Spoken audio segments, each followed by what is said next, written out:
आप देख रहे हैं हमारा YouTube चैनल दी सच्चा भारत और आज के इस बुलेटिन में आपका स्वागत है। के जोधपुर मंडल ने पूरे देश में एक बार फिर से प्रथम स्थान प्राप्त किया है। पहले सफाई में जोधपुर रेल मंडल ने प्रथम स्थान प्राप्त किया था, तो वहीं अब पूरे देश में जोधपुर रेल मंडल ने ट्रेनों को समय पर पालन करने के मामले में पूरे देश में प्रथम स्थान प्राप्त किया है। पूरे देश में जोधपुर रेल मंडल 99.21% पर रहा है। जोधपुर रेल मंडल का पूरे देश में प्रथम स्थान आने पर जोधपुर की मंडल रेल प्रबंधक गीतिका पांडे ने सभी रेल कर्मी और रेल के अधिकारियों और कर्मचारियों को धन्यवाद ज्ञापित किया है।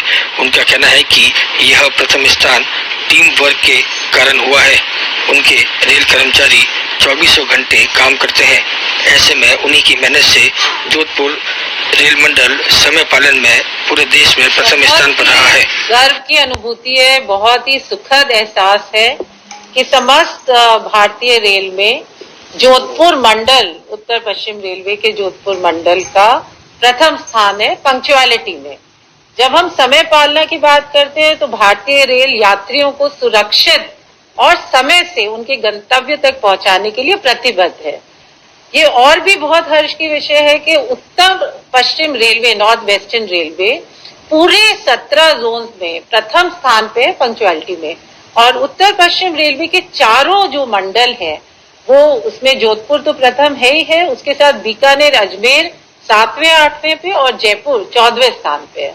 तो ये हमें बहुत ही इसमें गर्व की अनुभूति है और यही कहना चाहेंगे कि ये एक प्रयास जो निरंतर है कि हम एक्सेल करें, तो इसमें पूरी टीम, हमारे एक ऑपरेटिंग टीम होती है, हमारे सीनियर डीओएम हैं गजराज जी, उनके नीचे पूरी टीम है और हमारे कंट्रोलर्स हैं जो 24/7 लगे रहते हैं कि ट्रेनों का संचालन सुचारू रूप से हो।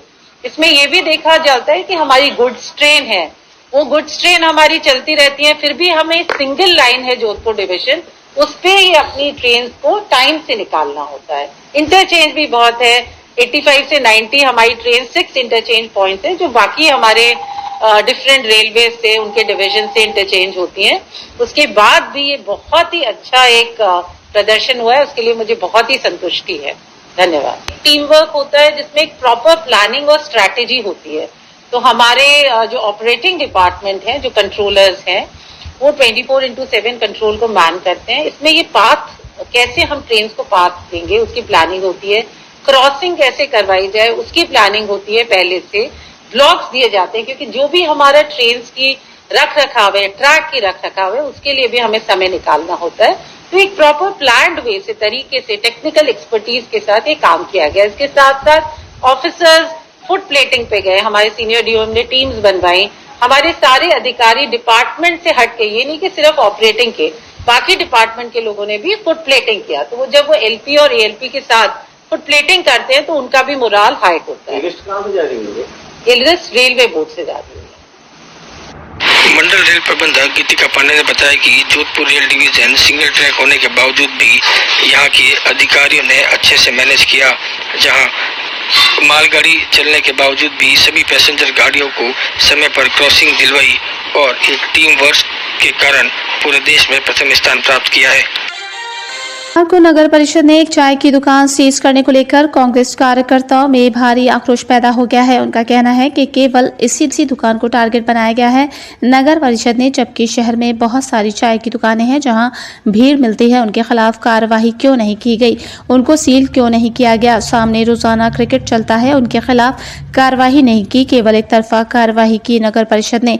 उन्होंने अतिरिक्त जिला कलेक्टर को ज्ञापन भी दिया। आज ये ज्ञापन देने के लिए है कि क्या मामला पूरा? ये मामला है कि ये सुरसपोल पे नागुरी टी स्टॉल है, उन पे मतलब भेदभावपूर्ण तरीके से कार्रवाई हुई है नगर परिषद कमिश्नर द्वारा।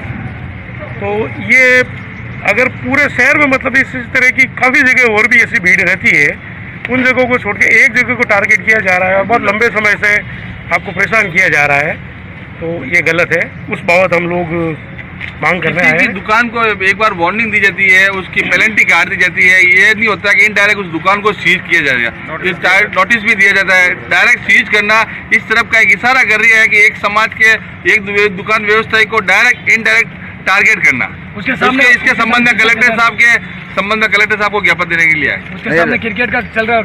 रात को आप कलेक्टर साहब के पास गए, क्या आश्वासन दिया? कलेक्टर साहब से सिर्फ कॉल पे बात हुई थी। कलेक्टर साहब ने कहा कि मैं कल सुबह मिलूंगा आपसे, इसलिए कलेक्टर साहब के पास आए। सादड़ी पुलिस ने कार्रवाई करते हुए 3 जुआरियों को पत्ते खेलते हुए गिरफ्तार किया। तीनों युवक रोहिणी माताजी मंदिर के पास जुआ खेलते हुए गिरफ्तार किए गए।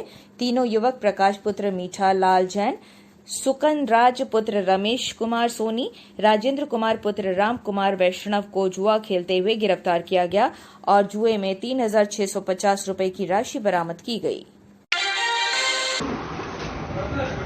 थाना इलाके के सकतपुरा निवासी रुबीना थर्मल के गेट के पास बमूल की सूखी झाड़ियों को काटने गई थी। इस दौरान उसका 5 वर्षीय बेटा समीर भी साथ था। हालांकि अचानक समीर नहर में गिर गया, जो कि 20 फीट से ज्यादा गहरी थी और चट्टान होने के चलते वापस ऊपर भी नहीं चढ़ सकता था। ऐसे में उसको बचाने के लिए मां रुबीना भी कूद गई और रूबीना और बच्चे की आवाज को सुनकर स्थानीय नागरिक भी मौके पर आ गए, लेकिन उसे कैसे बचाया जाए ये नहीं समझ पा रहे थे। सूचना पर कुनाड़ी थाना पुलिस भी पहुंची। ऐसे में जवान किशन गोपाल और संजय ने अन्य साथियों के साथ मिलकर उसे बाहर निकालने का पूरा प्रयास किया और रेस्क्यू ऑपरेशन शुरू किया। इस दौरान ही नगर निगम की रेस्क्यू टीम को भी सूचना दे दी गई। हालांकि स्थानीय लोगों ने रास्ता उपलब्ध कराया, जिसकी मदद से पुलिस के जवानों ने रूबीना और उसके बच्चे को नहर से बाहर निकाल लिया। हालांकि रूबीना के ऊपर से कूदने के चलते हल्की फुल्की चोट आई है। ऐसे में उसे एमबीएस अस्पताल भिजवाया गया था, जहां पर उसका प्राथमिक उपचार हुआ है, लेकिन मां व बेटे दोनों खतरे से बाहर हैं। के कोतवाली क्षेत्र अंतर्गत दिल्ली दरवाजा मोहल्ले में एक व्यक्ति ने शराब के नशे में अपनी 5 साल की बच्ची को छत से नीचे फेंक दिया। लोगों ने मामले की सूचना पुलिस को दी। पुलिस ने मौके पर पहुंचकर बच्ची को इलाज के लिए अस्पताल में भर्ती कराया, जहां उसका इलाज जारी है। तो वहीं बच्ची की मां ने अपने पति के खिलाफ रिपोर्ट दर्ज कराई है। पुलिस ने मामले की जांच पड़ताल शुरू कर दी है। पुलिस ने कहा कि व्यक्ति नशे का आदी, घर में लड़ाई झगड़ा हुआ था, खान पान के लेके घर से बाहर निकलो, कमाओ धमाओ, घर में नहीं रहना है, दोनों बच्चे के लेके कमाने के लिए निकलो। तो मैंने बोली थी कि ठीक है, मैं 2 दिन के बाद में चली जाऊंगी, नहीं रहूंगी। ये अभी लगभग 4:30 बजे शाम को सूचना मिली थी। दिल्ली दरवाजा बाहर एक व्यक्ति ने अपनी कोई छोटी बच्ची थी, उसको ऊपर छत से नीचे फेंक दिया है और उसको हॉस्पिटल लेकर गए हैं। जिस पर हॉस्पिटल पहुंचे, यहाँ जो मजरूफ बच्ची है, जिसका नाम चांदनी है, उम्र करीब 5-5.5 साल है, ये ट्रॉमा वार्ड में भर्ती है।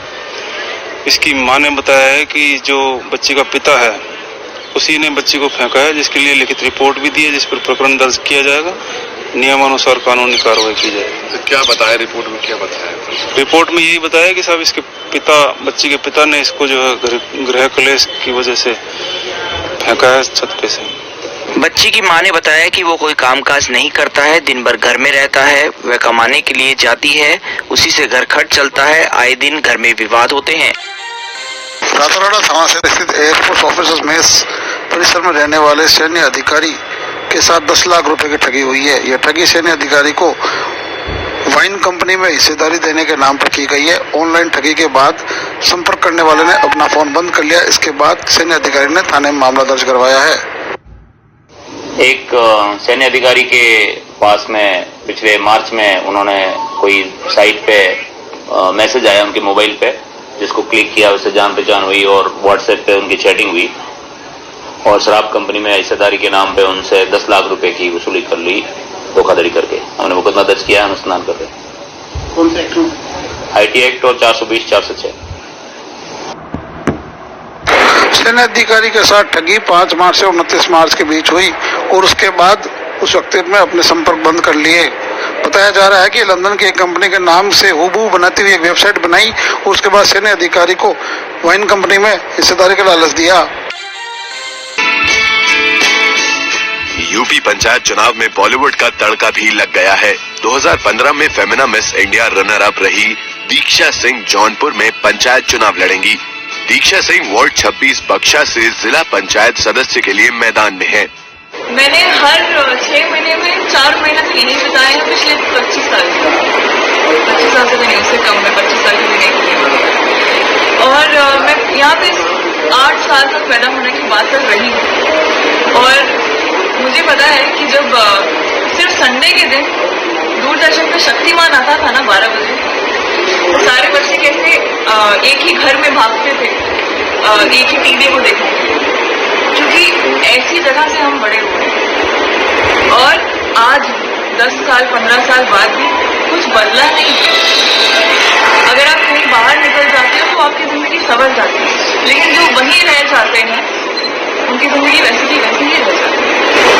आज 10-15 साल बाद जब मैं यहाँ वापस आती हूँ तो मुझे थोड़ा सा अनकंफर्टेबल फील होता है, और मैं सोचती हूँ कि मुझे अनकंफर्टेबल क्यों फील हो रहा है। 10 साल पहले तो मुझे अनकंफर्टेबल फील नहीं होता था। तो मैं उस जो अनकंफर्टेबल फील है मेरा, मैं उसे हटाना चाहती हूँ और बाकी सबको दिखाना चाहती हूँ कि कुछ चीजें हैं बाहर की दुनिया में जो यहाँ पहले ही आ जानी चाहिए। और इसीलिए एक चीज होती है कि आप अपने खुद के एक्सपीरियंस से, अनुभव से कोई चीज करना चाहते हो, और ये वही बात है। मैं वापस आना चाहती हूँ, मैं यहाँ पे और टाइम बिताना चाहती हूँ। दीक्षा बख्शा के चितौड़ी गांव की रहने वाली है। वो म्यूजिक एल्बम रब्बा मेहर करे में नजर आ चुकी है। बड़ी कंपनीज के विज्ञापनों में भी काम कर चुकी है।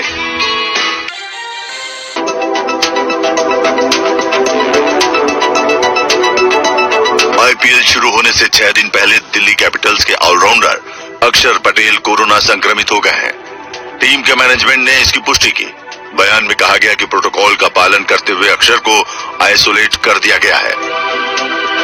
बता दें 28 मार्च को अक्षर की रिपोर्ट नेगेटिव आई थी, तब उन्हें 7 दिन के अनिवार्य क्वारंटाइन में रखा गया था। दूसरी जांच हुई तो वो संक्रमित पाए गए। अक्षर से पहले कोलकाता नाइट राइडर्स के नीतीश राणा भी कोरोना पॉजिटिव हो चुके हैं। हालांकि नीतीश अब निगेटिव हो चुके हैं।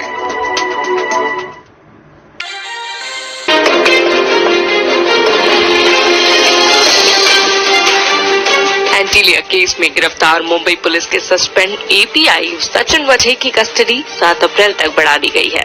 स्पेशल कोर्ट ने वजह को हर मेडिकल सुविधा उपलब्ध कराने का निर्देश भी दिया। साथ ही कहा कि अगली सुनवाई में एनआईए वजह की डिटेल्ड मेडिकल रिपोर्ट पेश करे। बता दें कि वजह के वकील ने अदालत को एक एप्लीकेशन लिखी थी। इसमें वजह के दिल में 2 ब्लॉकेज होने की बात कही थी। वकील ने सचिन वजह को उनके कार्डियोलॉजिस्ट यानी दिल के डॉक्टर से मिलवाने की परमिशन भी मांगी थी। दूसरी ओर एनआईए ने सचिन वजह को लेकर एक बड़ा खुलासा किया है। सूत्रों के मुताबिक वजह मुंबई के नरीमन पॉइंट स्थित एक 5 स्टार होटल से कथित तौर पर फिरौती का एक रैकेट चला रहा था। कमरा 100 दिनों के लिए जावेरी बाजार के एक बिजनेसमैन ने 12 लाख रुपए में बुक किया गया था। और ऐसे ही नए अपडेट पाने के लिए द सच्चा भारत चैनल को सब्सक्राइब कीजिए। धन्यवाद।